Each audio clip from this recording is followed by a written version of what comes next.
Welcome sa Tagalog Horoscope, ang iyong gabay sa pang-araw-araw na buhay. Hatid namin ang pinakadetalyadong horoscope na magsisilbing gabay mo sa pera, trabaho, pag-ibig, kalusugan, at swerte. Naway magtagumpay sa buhay ang lahat ng ating tagapakinig at subscribers sa buong mundo. Maraming salamat sa pag-subscribe at tanggapin ang siksik, liglig, at umaapaw na biyayang hatid ng Tagalog Horoscope. Ito ang iyong pang-araw-araw na horoscope para sa Scorpio para sa Marso 2025. Sa araw na ito, isang malalim at makapangyarihang enerhiya ang dumadaloy sa iyo, Scorpio, habang ang buwan ay sumasalamin sa maamong tanda ng Cancer. Dahil dito, mas magiging matalas ang iyong likas na intuisyon, at mas lalong lalalim ang iyong koneksyon sa iyong emosyon. Ang araw na ito ay nagbibigay sa iyo ng pambihirang kakayahan, upang basahin hindi lamang ang iyong sariling damdamin kundi pati na rin ang nararamdaman ng mga taong nasa paligid mo. Sa iyong paglalakbay sa araw na ito, maaari mong maramdaman ang pagtaas ng iyong pagiging sensitibo sa enerhiya ng iba. Ang mga emosyon na mararamdaman mo, maging sa iyo o sa iba, ay maaaring maging matindi. Kaya mahalagang lapitan ang lahat ng may malasakit at pangunawa. Ito ay isang magandang pagkakataon upang palalimin ang iyong koneksyon sa mga taong mahalaga sa iyo, ngunit dapat mo ring bantayan ang iyong sarili upang hindi ka malunod sa damdamin ng iba. Hindi mo kailangang akuin ang lahat ng bigat ng mundo, at hindi mo rin kailangang palaging maging sandalan ng iba. Mahalaga rin na bigyan mo ng oras at espasyo ang iyong sarili, upang maramdaman at iproseso ang sarili mong emosyon nang hindi natatabunan ng enerhiya ng iba.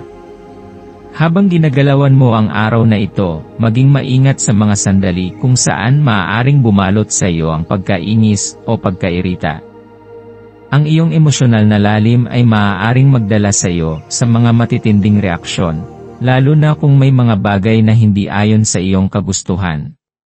Tandaan na ang negatibong damdamin ay may kakayahang balutin ang iyong pag-iisip at impluwensyahan ang iyong mga kilos.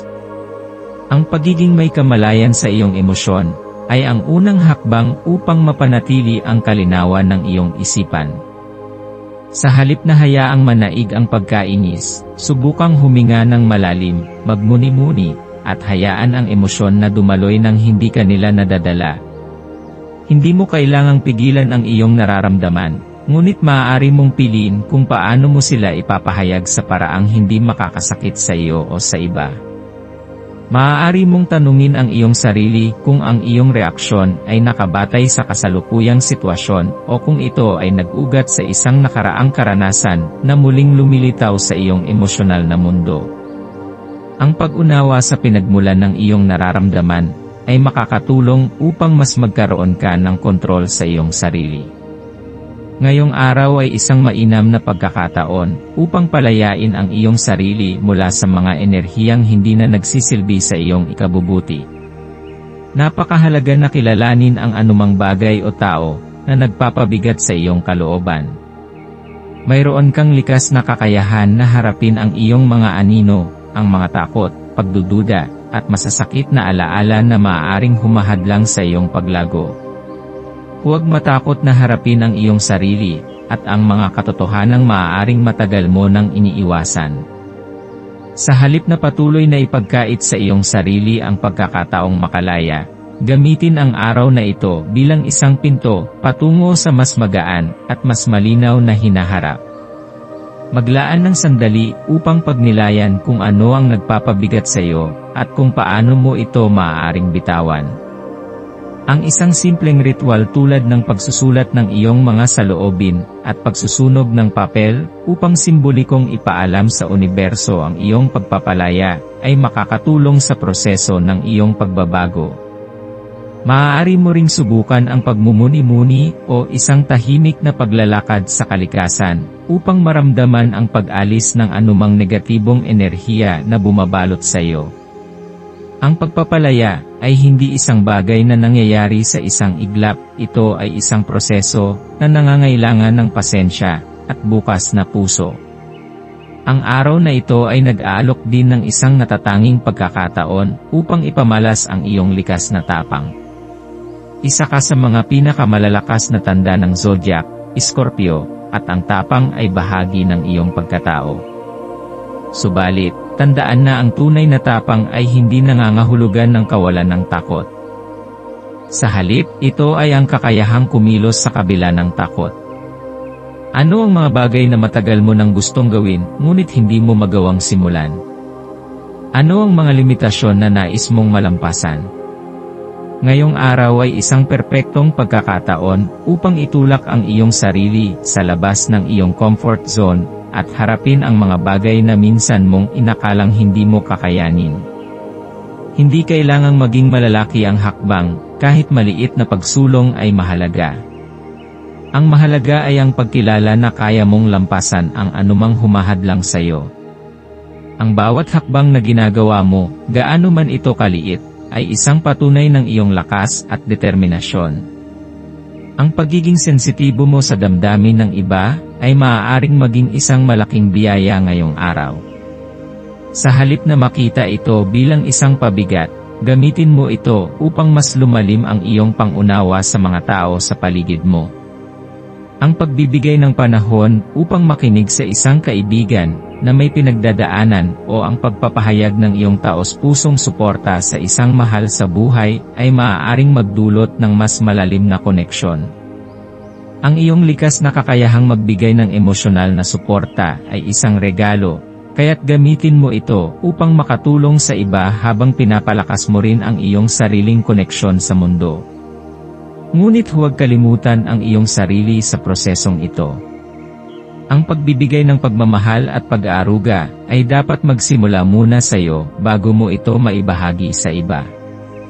Bigyan mo rin ng oras ang iyong sarili upang makatanggap ng pagmamahal mula sa iba nang hindi nakakaramdam ng pagkakautang o obligasyon. Para sa iyong maswerteng kulay, ang kulay pula ang magdadala sa iyo ng lakas, determinasyon, at sigasig sa araw na ito.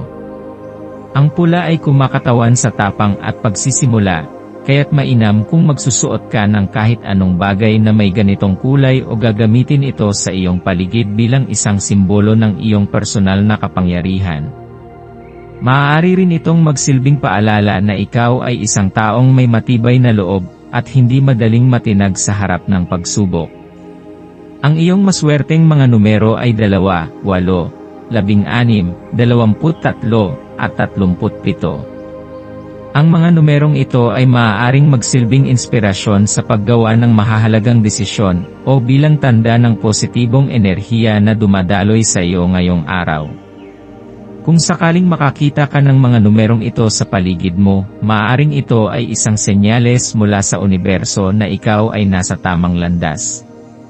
Para sa iyong maswerteng gawain, subukan mong maglaan ng oras upang magsulat sa isang journal tungkol sa iyong nararamdaman o gumawa ng isang simpleng ritual ng pagpapalaya upang linisin ang iyong enerhiya. Ang pagbabasa ng isang aklat na nagbibigay inspirasyon o pakikinig sa musika na nagpapalakas ng iyong loob ay maaari ring makatulong upang iproseso ang iyong emosyon ng mas kalmado at mahinahon. Maging bukas sa anumang mensahe ng inspirasyon na maaaring dumaan sa iyo ngayong araw, dahil maaaring ito ang gabay na iyong hinahanap. Sa pagtatapos ng araw, mararamdaman mo ang isang mas malalim na koneksyon sa iyong sarili at sa universo. Hindi mo kailangang magkaroon ng lahat ng kasagutan ngayon, at hindi mo kailangang madaliin ang iyong proseso ng pagbabago. Ang pinakamahalaga ay ang pagkilala mo sa iyong sariling lakas, at ang pagtanggap mo sa iyong sarili ng buo, kasama ang iyong mga kahinaan at kalakasan. Ikaw ay isang makapangyarihang nilalang, Scorpio, at may kakayahan kang baguhin ang iyong buhay sa anumang paraan na iyong nais. Huwag mong hayaan ang mga pagdududa na pigilan ka. Ang araw na ito ay nagpapaalala sa iyo na ang tunay na pagbabago ay nagsisimula sa loob. Yakapin mo ang iyong paglalakbay at magpatuloy sa landas ng iyong personal na pag-unlad.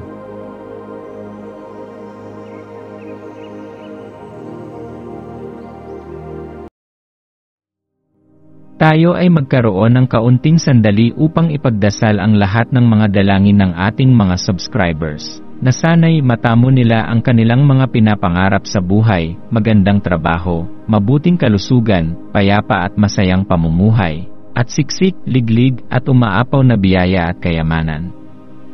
Ipinagdarasal namin ng mataimtim ang lahat ng mga komento sa nakaraang video, at hinihiling namin, Panginoon, na pagpalain mo ang ating mga subscribers ng masayang buhay sa mundong ibabaw. Maraming salamat po. Maaari kayong mag-subscribe sa aming channel na Daily Prayer, kung saan nag-a-upload kami ng pang-araw-araw na Catholic Gospel Readings, Reflections, at Daily Rosary Reading para sa lahat ng misteryo ng araw. Tulungan ninyo kaming buuin ang community na ito at mag-subscribe na. Ang link ay nasa description box. Maraming salamat sa panonood ng iyong horoscope ngayon araw. Naway gabayan ka ng mga bituin sa iyong landas. Huwag kalimutang mag-like, share, at subscribe para sa iba pang cosmic na kaalaman. Hanggang sa muli, manatiling konektado sa universo.